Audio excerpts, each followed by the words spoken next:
going on, everybody? Thank you so much for coming back to another video. I really appreciate you guys watching another video as usual, and today's tone is going to be a little bit different. I just rewatched this film last night. I've seen it multiple times growing up, and I wanted to do a review for The Passion of the Christ. This movie is directed by Mel Gibson and stars Jim Caviezel as Jesus. If you aren't aware of what this film is about, this film shows you the events of the crucifixion of Jesus Christ. It is a very dark and far more gory take on the story, and it's not your typical more fluffy or uplifting version of the story that you would typically see on Easter on some sort of random TV channel. So before I get into the review itself, I want to talk a little bit about my background and how this film kind of affects me, and which will kind of, you know, set the path for my view and perspective on this film. And yeah, let me just give you a little bit of my background. So I grew up in a Christian household. I was literally going to a Christian private school from kindergarten all the way till I graduated in senior year. I only ever went to public school for 1 year. I don't even think I went for the entirety of the year. It was, I think, in first grade. I don't really remember, to be completely honest. But yeah, I was always in a Christian private school environment. It was something that the world of Christianity was always ingrained in me. I went to church almost every Sunday between my two parents, and it was just, again, something that was always in my life. The story of Jesus specifically, and you know, just the church environment. I used to be part of youth groups. I used to sing in various worship teams and play the drums in worship teams, and yeah, it was just, like I said, it was something that was heavily ingrained in who I was and my upbringing, 110%. And what I can say today is that I'm not as religious anymore. You know, I've done a little bit of soul searching, and you know, there are my ties to the religion in general. You know, it's easy to kind of be in times of struggle and easily fall to prayer and you know, pray to God and all that kind of stuff, which I believe, you know, a lot of people in this country, America, do. But you know, for me, I was definitely a lot more ingrained in it, and I could definitely say at certain points in my life I was a lot stronger of a Christian, and it was something that I fully had a lot of faith in. Nowadays, it's not that I don't necessarily have the same faith, which I don't, but there's a part of me that, you know, I'm a lot more questioning now on a lot of aspects of Christianity and the Bible itself. But what I can say is that I still take a lot of moral lessons and things like that from the Bible and the various stories and parables and all that kind of stuff that are in the Bible. That's kind of my upbringing. I was always heavily ingrained in it. I was literally a youth leader at one point. And, you know, in this day and age, I'm not as much. I'd say I lean more towards agnostic, if anything. But at the same time, you know, still having ties to the Christian faith to some extent. So going into this film, I hadn't rewatched it in a while. I rewatched it last night. I was watching it with my girlfriend for the first time this Christmas. She just bought me the Blu-ray for it because I had mentioned that I wanted to own a copy for myself. So it was really nice to go back and rewatch this film. So before I get too deep into it, like I said, this film is about the crucifixion of Jesus Christ, and it very much relies on the fact that you have some prior knowledge or connection to this story in some way. And that's not to say that the film is not impactful in its own ways, but that it doesn't really have any sort of beginning, middle, and end. It's not a movie that, in the sense, has, you know, any sort of setup that, you know, it's not your typical film. You're not going into this trying to see like, oh, here's what was set up, here's the middle act, and here's this big, you know, third act. You know, you already know what's gonna happen, and it's more about seeing these events play out in kind of how, you know, what I would say is the best adaptation of this story. I've always really enjoyed when films can just be real and take a narrative like this and a story like this and not sugarcoat it, not give you the fluff piece of it, and genuinely give you a much more gritty and real take on it. And a lot of stories in the Bible tend to get those fluffier pieces. Growing up as a kid, like I said, in the world of Christianity, you have tons and tons of adaptations that are animated, or just, like I said, something you would see on some random channel on Sunday, you know what I mean, that just dumbs down these stories. And the reality of the situation for me has always been that these stories come from a very, very dark time where the world was very crazy, and whether you believe in the Bible and this story, you know, in terms of the actual religious elements of it, and God, and you know that Jesus is the Son of God, and all that kind of stuff. Whether you believe that or not, the reality of the situation is that there was a lot of stuff going on back in those days as far as religion and what to believe, what not to believe, you know, governments and all that kind of stuff, and it very much was a very scary time. You know, people were just stoned for adultery and things like, you know, people go on Tinder today, and what people go and do on Tinder would literally get them stoned back in the day. You know what I mean? It's really crazy. Whenever I think back to that time, just how different society was, how quick people kind of became sheeps to the words of certain people that, you know, were in some position of power. And yeah, it's always been something that's very interesting to me, but I've always really appreciated when a film can take subject matter like that and really not sugarcoat on it or make it some sort of fluff piece.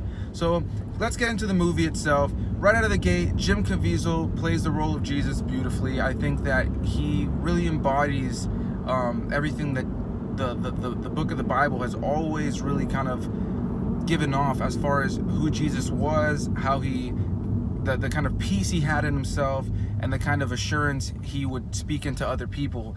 And I really enjoyed his performance in this. If you haven't seen the movie before, the entire film is in Arabic. He actually learned the language to obviously some extent, and I think he sounds and looks great. Obviously there are other actors who are actually from that nationality and actually, you know, speak the language themselves, so I feel like he mixes in really well.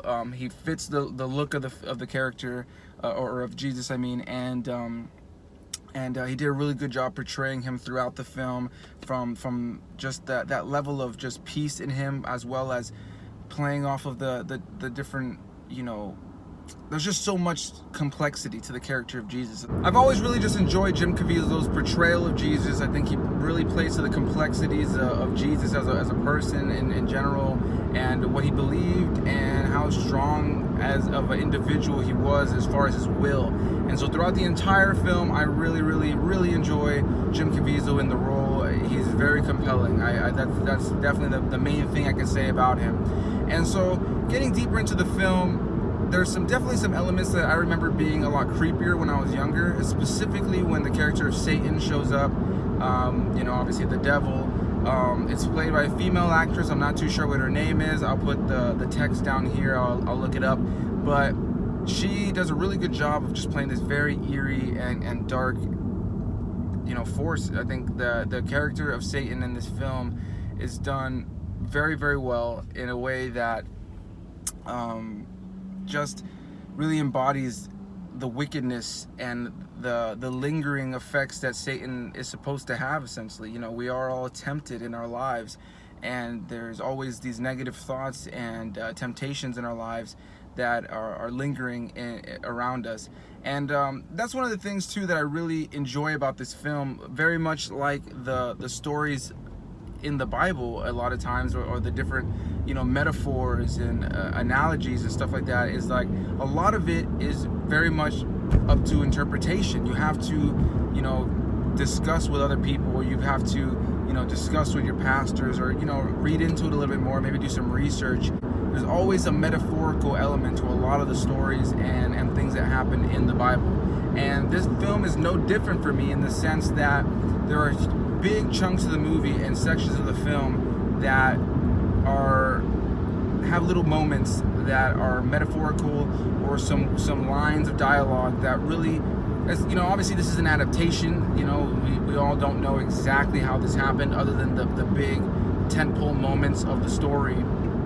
But you know, there are some great moments throughout the film that really, I kept saying it as I was rewatching with my girlfriend, that there's just some great lines and some great, you know, inspirational moments, or things to think about. It's a movie that for me, I can always watch, and even though I'm not as tied to the religion anymore, you know, it always really makes me think about if this is all real, if Jesus was exactly what the Bible says he is, and he was so willing and able to push himself through this situation and die on the cross for all of our sins.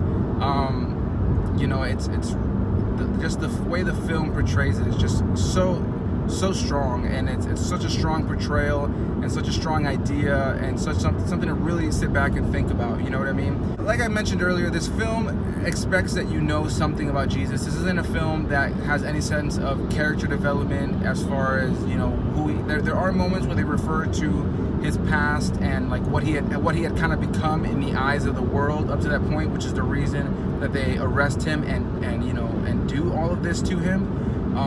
But the film itself doesn't really set those things up. It picks up literally the night that he is arrested and taken in, and essentially right before he is condemned to this tragic death. And so if you don't know anything about the Bible, if you don't know anything about this story, I feel like this could easily be a movie that you walk into and feel like, what is going on? You know, like there really hasn't been any setup for why this is happening, this and that. So that's why I say this is definitely not the film for everybody. And I can see some people who just want to nitpick the film and have no ties to the religion in any shape or form will look at this film and instantly think, you know, just to nitpick it, to feel like it's not a complete film. And I think for me, what works so well about this film are the performances, the atmosphere, the music, the tone, just everything. The fact that the film's in Arabic, it just has a very realistic and just very gritty take on this story that, for me, I feel lines up more with what the Bible spoke about when it talks about this story. This was not a pretty story, you know. This person Jesus Christ was beaten to a pulp, to the point of looking like just like the carcass of an animal, and was crucified. And you know, it definitely tugs on some heartstrings while I'm watching the film. You know, it's not something that I feel is as gory as I remember it being when I was a kid, and I hadn't really watched it since I was a teenager, to be honest. But rewatching it now, there's definitely some very powerful moments and some elements that really just made me think about the religion again, and you know, and my upbringing. And I see, so that's why I kind of gave the explanation about my upbringing prior to the review, because I feel like that's very important to my perspective of the film, what I took from it, and where it really kind of resonates with me personally. Now, as far as a film itself, for film lovers, like I mentioned, great performances throughout. It's got very, very good atmosphere, and the visuals and everything about it really is just a very well put together film. The only thing is, like I said, there isn't any sort of setup for anything prior to the events that happen in this film. This movie is very much just showing you that event itself, showing you why, you know, what happened to Jesus, in the sense of like how easily the world was manipulated into, hey, we don't buy into this guy, he's saying he's this, we don't believe he's that, and we're gonna have him killed because we don't believe in what he's saying, and he's speaking blasphemy. And this kind of goes more into what I was speaking about earlier, about just how easily manipulated people were at the time, and just how crazy the world was, you know, and how they would just jump to things like stoning people and all these kinds of things. It's very, very wild. So as far as negatives that I have for the film, there are a few moments that could have been cut out. Satan, like I mentioned, is a presence throughout the film, and the character of Judas specifically is kind of goes, after he betrays Jesus, kind of goes crazy, and you know, he's there. It talks about how in the Bible, you know, his guilt and his shame, you know, essentially drove him mad. He ends up killing himself. And there's a moment in the film that it's one of my favorite scenes, and it's also one of my least favorite scenes. In this scene, Judas is hiding under a bridge, and he's just realized what he's just done. He's run from the situation that now Jesus has now been arrested because of his doing, and Jesus is being beaten, he's chained up, and he's kicked off the side of a bridge. You know, and they have him roped up and chained up, and Jesus is hanging off the side of this bridge, and he looks over and he makes eye contact with Judas, because Judas is hiding right under this bridge. And there's a very powerful moment where you can tell Judas is feeling nothing but regret, and he looks at Jesus, and there's even kind of a moment where he reaches out to him, like, you know, almost like, what have I done? You know what I mean? And right after that scene, which I actually really love that scene, I love the way it's acted, I love the way it's portrayed, and just you can see the pain and the shame on Judas's face. Right after that scene, you have a moment where Judas is sitting there and some sort of demonic entity, which, you know, obviously was part of the leading into Judas kind of going mad, Satan tempting him, and Satan peeling away at him slowly. There's some sort of demonic entity that kind of like is in the shadows behind him, that growls and kind of like does like your typical almost horror movie, like rawr at the screen. And it just kind of, you know, in that moment seemed like out of place after watching the whole film again. And there's a few moments like that I felt, specifically with Satan, where it kind of felt like out of tone, you know, for how grounded and how really just serious the rest of the film is, where it almost kind of took a horror movie approach there. But I saw what Mel Gibson was going for. It just was like probably one of my only negatives, really. Outside of that, there was maybe, yeah, I can't really think of anything else. You know, I'm kind of just doing this on the fly. I'm driving to work right now, and I just saw the movie again last night. And what I can really say, as somebody who has, you know, grown up in the Christian realm and, you know, knows this story so well, and many of times in my life have believed this to be 110% true. You know, obviously the events of Jesus Christ are true, that's historical, but as far as, you know, the religious element behind it, and you know God being real and him resurrecting, you know, it's a very powerful story to go back and rewatch this film and see how he was beaten and how he was treated. And, you know, again, it makes you think about, for me at least, as somebody who's kind of withered away from the faith a little bit, it makes you kind of sit back and really think, man, if this really happened to Jesus, and he really was who he says he was, and, you know, he really was the Son of God, he really is the Son of God, and he sacrificed himself for all of us, you know, it really tugs on some heartstrings. It makes me think, you know what I mean? But for somebody who, you know, and that's why I gave you guys, like I said, the backstory on my upbringing. But for somebody who isn't tied to Christianity, like I said, I have heard some people call this like almost gore porn, or that Mel Gibson focused too much on the gory aspects. And for me, I just feel like this is not a story. If you've read the Bible to any extent, even if you believe, whether you believe it or not, just as a film, if you have read the story of Jesus and you know what happened, there is no way you can tell this story without it being as intense visually, in the graphic sense, as it was in this movie. Like, this movie, I feel, was the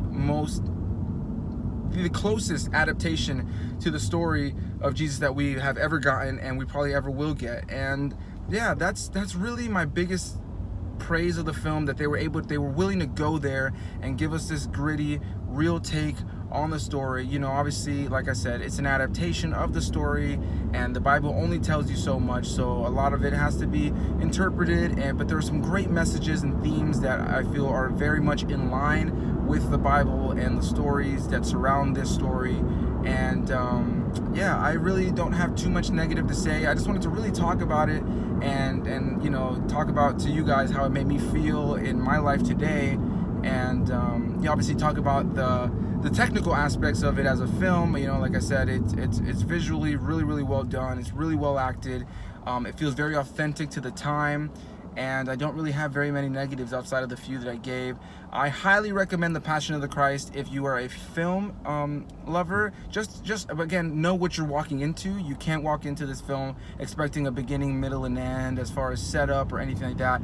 You got to know a little bit of, I would say, what happened prior to the night of Jesus being arrested and taken in, and before he was condemned, because it does not set up too much of what that is. So if you completely are blank and you have zero knowledge of the story of Jesus and who he was in the world at this point, yeah, you definitely should before you watch this movie, I would say, because it does not fill those things in for you. It expects that you know, and some people may find that to be annoying, and for a film lover specifically. But I really feel that this was a film made for people who are tied to the religion, or at least are fairly knowledgeable of the religion and the story of Jesus. And I think for that, it is incredibly well done. It is very consistent with the story, and I feel it's the greatest adaptation we've ever had of this story on film that is not some sort of fluff piece of the, you know, of what the story is, that you'll, like I said, around Easter time, you'll go on TV and there'll be all sorts of, you know, stories of or in films of Jesus being, you know, crucified and all that, and there'll be a little bit of a fluffier take on it. You know what I mean? It may even be a longer film, or be like more like a TV miniseries where they'll kind of tell more of Jesus' story prior to this event. But this movie is very, very much focused on this event and how intense of a situation it was. And I think between the portrayal by Jim Caviezel and the way that the world is set up, I think Mel Gibson and everybody else involved did an incredible job of really setting up how dark and sad this whole situation was, while also sprinkling in the perfect amount of uplifting elements about it, especially at the very end, and the message that the Bible at the end of the day gives off with this story. So that's gonna be my review, guys, for The Passion of the Christ. I really appreciate you guys watching as usual. If you've seen the movie, and even if you haven't, be sure to leave a comment as usual. Hit that like button and subscribe for more video, guys. I'll see you guys in the next one. Bye bye.